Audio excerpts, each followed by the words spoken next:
और जो तीसरी स्टोरी है वो काफ़ी ज़्यादा इंटरेस्टिंग है, क्योंकि ये स्टोरी और इसी कहानी के बीच में आएगी वो लड़की जो सभी की ज़िंदगी में एक बार तो आती है, जिसे हम लोग बोलते हैं फर्स्ट ट्रू लव। जी हाँ, पहला प्यार। और पूरी दुनिया की तरह क्या मेरा पहला प्यार मुकम्मल हुआ या नहीं हुआ, वो भी तुम लोगों को जानने को मिलेगा।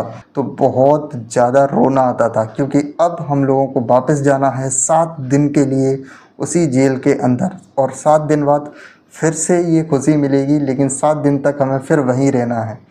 तो ऐसा कोई सैटरडे की शाम नहीं रही होगी जिस दिन मेरी आँखों से थोड़ी बहुत आंसू नहीं निकले हों, लेकिन ये सारी चीज़ें अब पूरी तरीके से बदल चुकी हैं। तुम लोगों का स्वागत है हमारी इस स्पेशल सीरीज़ के पार्ट 3 के अंदर, जहाँ पर मैं तुम लोगों को अपने बचपन की उन यादों के बारे में बता रहा हूँ। जब हम लोग छोटे होते हैं तो हमें कुछ भी याद नहीं होता, लेकिन जैसे ही हम थोड़े से बड़े होते हैं और हमारा दिमाग उस कैपेसिटी के अंदर आता है कि हम कुछ याद रख सकें, तब कुछ स्टार्टिंग के जीवन की पहली यादें हमारे दिमाग में याद रहती हैं, जो कि जीवन भर हमारे दिमाग से चिपक के रहती हैं। वही यादों के बारे में मैं तुम लोगों को इन वीडियोस में बता रहा होता हूँ, और ये उसका पार्ट 3 है। अगर तुम लोगों ने अभी तक 2 पार्ट्स को नहीं देखा तो इस वीडियो के डिस्क्रिप्शन में तुम्हें वो वीडियोस मिल जाएंगी, या फिर इस वीडियो के लास्ट में एक प्लेलिस्ट मैंने ऐड की है, उसके अंदर भी ये वीडियो हैं, तो तुम इस वीडियो के बाद उन वीडियोस को भी देख सकते हो। तो फिर इस स्पेशल सीरीज़ को देखो और एंजॉय करो। और जो तीसरी स्टोरी है वो काफ़ी ज़्यादा इंटरेस्टिंग है, क्योंकि ये स्टोरी हर 7 दिन के अंदर रिपीट होती थी, और वो स्टोरी है हमारे गांव जाने की। यानी कि मेरा जो गांव है वो जो जहाँ मैं रहता था वो एक टाउन है, वो कोई शहर नहीं है, वो एक तरीका का कस्बा है, और उसी कस्बे से जुड़ा हुआ है हमारा गांव।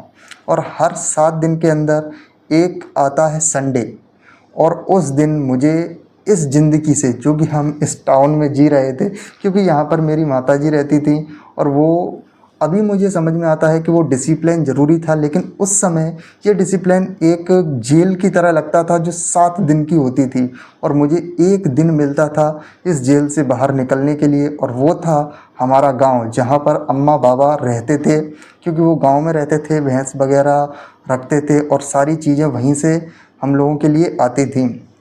तो वो एक दिन संडे के दिन मेरे को गांव जाना रहता था। यहाँ पर टीवी देखने के लिए एक समय था, मम्मी इतने समय से ज़्यादा टीवी नहीं देखने देती थी, होमवर्क करना पड़ता था, समय पर सोना पड़ता था, समय पर जगना पड़ता था, लेकिन वहाँ पर ऐसा कोई भी रूल एग्जिस्ट नहीं करता था। वहाँ मेरे दादाजी की एक बिजनेस था, छोटा सा बिजनेस था, तो वो सुबह आते थे दूध लेते हुए हमारे लिए, और पूरे दिन वहाँ अपनी दुकान पर बैठते थे, और शाम को 7-8 बजे फिर गांव जाते थे। उनका यही रूटीन था। तो सैटरडे की रात को, यानी कि 7-8 बजे, वैसे तो मैं स्कूल से आगे कभी होमवर्क करता ही नहीं था, रात को या सुबह जग के किया करता था, लेकिन उस दिन यानी कि सैटरडे के दिन आते ही मैं होमवर्क ख़त्म कर दिया करता था, जिससे कि शाम को मैं गांव में जा सकूं। और फिर वो आती है शाम, जब दादाजी घर पे आते हैं दूध की बन्नी लेने के लिए और गांव जाने के लिए, तो मैं उनके साथ चल देता हूं गांव। और गांव जाने के बाद वहां पहुंचते ही सबसे पहले चालू होती है टीवी, क्योंकि यहाँ पर टीवी देखने के लिए हमको 1 घंटे का समय, आधे घंटे का समय मिलता था। टीवी शुरू होती है, पूरी रात 10-11 बजे तक टीवी देखी जाती है, जिसमें बेन 10 और ये सारे कार्टून वगैरह। और सुबह जगते ही हमें मिलता है खेलने को, क्योंकि मेरी उम्र के बहुत सारे बच्चे थे गांव में। पूरे दिन हम खेल सकते थे, पूरे दिन टीवी देख सकते थे, और मन का जो भी बनवाना हो वो सब चीज़ें खा सकते थे। ये एक बेहतर ज़िंदगी थी। बेहतर नहीं, बहुत ज़्यादा बेहतर ज़िंदगी थी। कोई भी रोक टोक नहीं, जो खाना है वो खाओ, टीवी चलाना है तब तक टीवी चलाओ, जब तक खेलना है तब तक खेलो। लेकिन इसमें एक ट्विस्ट था, जो कि मैंने तुम लोगों को पहले बताया, कि दादाजी सुबह दूध लेकर आते थे, शाम को घर पे 6-7 बजे अपने बिजनेस से, अपनी दुकान से घर जाते थे, और बीच में एक बार और आते थे। वो समय था शाम का, जहाँ पर भैंस या फिर गाय अगर तुम लोगों के घर में होगी तो तुम लोगों को पता होगा, उसे 2 बार दोहा जाता है, एक सुबह एक शाम को। तो शाम को चाय पीने के लिए और फिर से भैंस का दूध निकालने के लिए वो आया करते थे। और ये समय था मेरे वापस घर जाने का, उसी जेल के अंदर जाने का।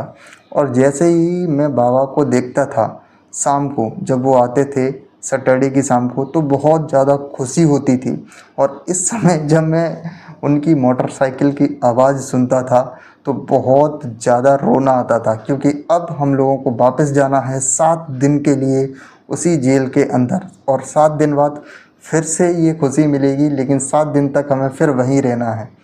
तो ऐसा कोई सैटरडे की शाम नहीं रही होगी जिस दिन मेरी आंखों से थोड़ी बहुत आंसू नहीं निकले हों, लेकिन ये सारी चीज़ें अब पूरी तरीके से बदल चुकी हैं। फिर हम बड़े होने लगते हैं, क्योंकि ये बात रही होगी सेकंड, थर्ड या फिर मैक्सिमम फोर्थ तक की, क्योंकि फिफ्थ सिक्स्थ के बाद हम लोग बड़े होने लगते हैं। फिर हमारे अंदर एक ईगो आ जाती है और एक वो आ जाता है कि हमें क्लास के अंदर इतने नंबर्स तो लेके आने हैं वरना बेइज्जती हो जाएगी। सेल्फ रिस्पेक्ट आ जाती है कि लड़कियों के सामने बेइज्जती हो जाएगी, घर वालों के सामने बेइज्जती हो जाएगी, हमें टॉप आना है या फिर ज़्यादा नंबर लेके आने हैं।